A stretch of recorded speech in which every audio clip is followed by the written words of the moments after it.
নমস্কার বন্ধুরা, ভজরি মান্না কিচেনে তোমাদের সবাইকে স্বাগত। দেখো, আজকে ঘরে থাকা সমস্ত ঘরোয়া উপকরণ দিয়ে বানিয়ে ফেললাম দই বেগুন। দইকে মিক্সিতে গ্রাইন্ড করেছি, পোস্ত চারমগজ দিয়ে বেগুন কেটে লম্বা করে। কি করে রান্নাটা করলাম চলো আমি দেখে নিই, আর তোমরাও এটা ঘরে ট্রাই করো। তাহলে চলো রান্নাটা শুরু করি।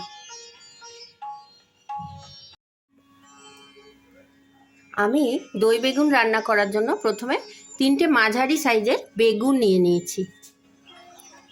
এখানে আমি পরিমাণ মতো দইয়ের ব্যবহার করব, তাই জন্য একটু দই নিয়েছি পরিমাণ মতো। আর আমি এখানে একটু ময়দার ব্যবহার করব। এছাড়া আমি যেগুলো ব্যবহার করব, একটু হিং ব্যবহার করব, পোস্ত, চারমগজ, গোটা গরম মশলা, একটু লঙ্কার গুঁড়ো, একটু ধনের গুঁড়ো, একটু জিরের গুঁড়ো, আর ব্যবহার করব একটু গরম মশলা আর ঘি।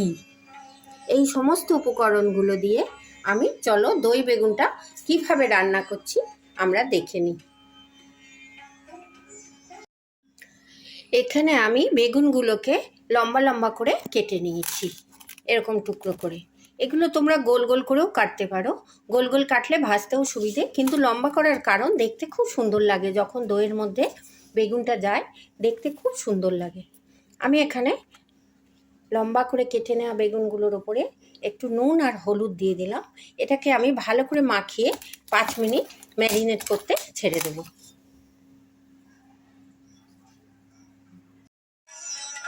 দই বেগুন রান্না করার জন্য আমি গ্যাসের উপরে একটা ননস্টিক কড়াই বসিয়ে দিচ্ছি, তাতে আমি দিয়ে দিচ্ছি একটু হোয়াইট অয়েল।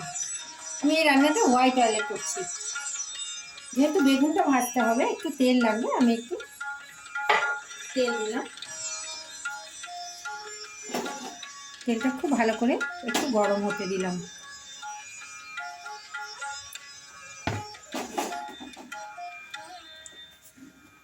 এবার দেখো, আমার নুন হলুদ দেওয়া বেগুনগুলো আমি এবার এর মধ্যে একটু ভাজতে ছেড়ে দিচ্ছি।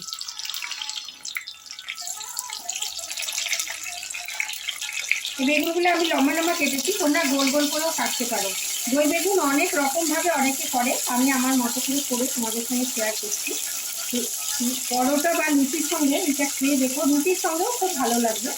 খেয়ে দেখো, লাঞ্চ বা ডিনারে খুব সুন্দর টেস্ট হয়। দেখো, আমি বেগুনগুলো সব ভাজতে দিলাম।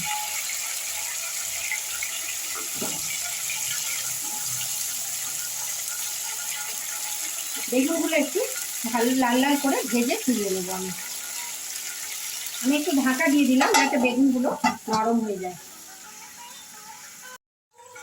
বেগুনটা যতক্ষণ ভাজা হচ্ছে ততক্ষণে আমি দেখো একটা মিক্সিং জার নিয়েছি, তার মধ্যে আমি পরিমাণ মতো দই দিয়ে দিলাম। দইটা আমি মিক্সিতে গ্রাইন্ড করে নেব। আর একটু চারমগজ দিয়ে দিচ্ছি, আর একটু পোস্ত দিয়ে দিচ্ছি।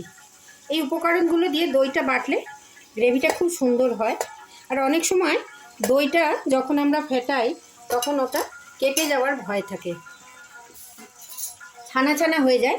সেটা যাতে না হয়, বাইন্ডিংয়ের জন্য আমি এখানে 1 চামচ ময়দা দিয়ে দিলাম। দিয়ে আমি সমস্ত দইয়ের পেস্টটাকে এবার গ্রাইন্ডিং জারে একটু গ্রাইন্ড করি। দেখে নিই বেগুনটা কতটা ভাজবো। বাহ, দেখো বেগুনটা হালকা হালকা রং আসতে শুরু করেছে। এরপর যে আমি বেগুনটাকে তুলে নেবো, আর বেশি আমি ভাজবো না, তাহলে বেগুনগুলো ভেঙে যাবে।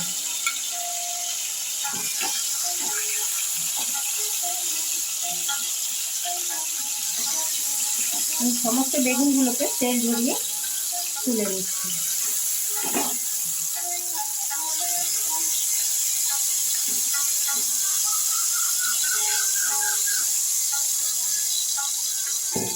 বেগুনগুলোকে তুলে নেওয়ার পর আমি ওই কড়াইয়ের মধ্যে একটা তেজপাতা দিয়ে দিচ্ছি ওই তেলেই, আর একটু গোটা গরম মশলা দিয়ে দিচ্ছি, আর দিয়ে দিচ্ছি একটু হিং।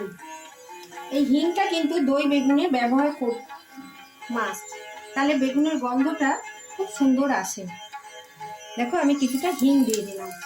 এই সময় গ্যাসের ফ্লেমটা কমিয়ে দিতে হবে, তাহলে হিংটা পুড়ে যাওয়ার ভয় থাকবে। তেজপাতা, গোটা গরম মশলা আর হিং দিয়ে দিলাম। এবার আমি আস্তে আস্তে এর মধ্যে দিয়ে দিচ্ছি একটু লঙ্কা গুঁড়ো, একটু ধনে গুঁড়ো আর একটু জিরে গুঁড়ো। মশলাটাকে এবার আমি কষিয়ে নিচ্ছি। খুব বেশি কষাবো না, যেহেতু হিং আছে তেতো হয়ে যাবার ভয় থাকে। এরপরে দেখো আমি এই যে দইয়ের পেস্টটা করে রেখেছি, পোস্ত, চারমগজ দই, গ্যাসের ফ্লেমটাকে বাড়িয়ে আমি ওই পেস্টটাকে এখানে দিয়ে দিলাম। এইবার দই দেওয়ার পর কিন্তু আমাদের খুব বেশি নাড়াচাড়া করতে হবে, নাহলে দইটা তলায় বসে যাওয়ার ভয় থাকবে। দেখো দইটা আস্তে আস্তে জমে যাচ্ছে। আমি দইয়ের মিক্সিং জারটা ধুয়ে একটু দইয়ের জলটাও এর মধ্যে দিয়ে দিলাম। গ্যাসের ফ্লেমটা একদম লো করে দিয়েছি। এবার আমি এর মধ্যে একটু পরিমাণ মতো নুন দিয়ে দিচ্ছি। হলুদ আমি এই রান্নায় দেবো না, আমি যখন বেগুনটা ভেজেছি তখন আমি তার মধ্যে হলুদ দিয়েছিলাম, কিন্তু দইয়ের সঙ্গে আর আমি হলুদ দিলাম না। আর আমি একটু মিষ্টি মিষ্টি করে রান্না করব, একটু পরিমাণ মতো চিনি দিয়ে দিলাম। মিষ্টি মিষ্টি দই বেগুনটা পরোটার সঙ্গে খেতে খুব ভালো লাগে। দেখো আমার সমস্ত দেওয়া হয়ে গেল উপকরণগুলো। এই পর্যায়ে আমি এটাকে খুব বেশি নাড়াচাড়া করবো। এবার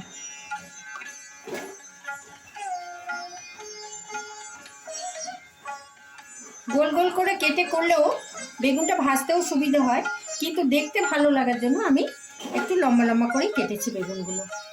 আমার এই পর্যায়ে আমি একটু কাঁচা লঙ্কা দিয়ে দিলাম। দেখো দইয়ের মধ্যে একটু পাল্প আসা শুরু হলে এবার আমি এর মধ্যে সমস্ত বেগুনগুলো দিয়ে দেবো। দইটা দেখো একটু একটু ফুটতে লেগেছে, এই পর্যায়ে আমি বেগুনগুলোও দিয়ে দিলাম। তাহলে বেগুনগুলো ভালো করে গ্রেভিটা টেনে নেবে আর খেতেও খুব সুস্বাদু হবে। বেগুনটা ভাজার পর হিং দিয়ে, জিরে, ধনে, লঙ্কা দেওয়ার পর না, বেগুনটা দেওয়ার সঙ্গে সঙ্গে খুব তাড়াতাড়ি রান্নাটা শেষ করতে হবে, নাহলে রান্নাটা পুড়ে যাওয়ার ভয় থাকে। আর যেহেতু রান্নাটা একটু মিষ্টি মিষ্টি হয়, সেই জন্য চিনিটাও তলায় লেগে যাওয়ার ভয় থাকে। তাই জন্য দেখো আমি গ্রেভিটা তোমরা ইচ্ছে মতো করো।